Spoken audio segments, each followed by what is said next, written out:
7 signs na nasa mature relationship ka na. Una, you can manage your emotion, yung hindi ka na basta-basta nagagalit. Pangalawa, being sweet all the time, lalo na kapag ang love language mo ay I love you at mahal kita. The sweetest word is paninindigan kita. Pangatlo, the matured relationship is always fight but never break up. Yung lagi kayong nag-aaway pero at the end of the day ay pinipili nyo pa rin ayusin at pinipili nyo pa rin ang isa't isa.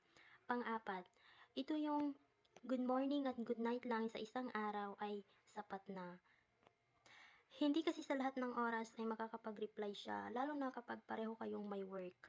Panglima, ito yung kapag pinipili mo na lang or gugustuhin mo na lang mag-sorry agad at manahimik kesa makipag-away pa. Dahil kapag patuloy lang kayong nag-away ay siguradong nakakapagbatuhan lang kayo ng mga masasakit na salita.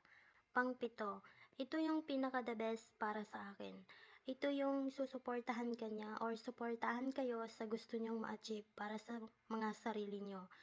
Ito yung parang kahit na ito yung parang nagagawa niyo pa rin yung mga gusto niyo para sa sarili niyo na suportahan kayo sa isa't isa. May mga relasyon din kasi na yung partner mo pa mismo yung unang magda-down sa'yo na kesyo hindi mo kaya or wala kang kakayahan na ma-achieve mo yung mga gusto mong ma-achieve para sa sarili mo. Kaya kung meron kang sign sa lahat ng sinabi ko ay congrats dahil nasa tamang tao ka na.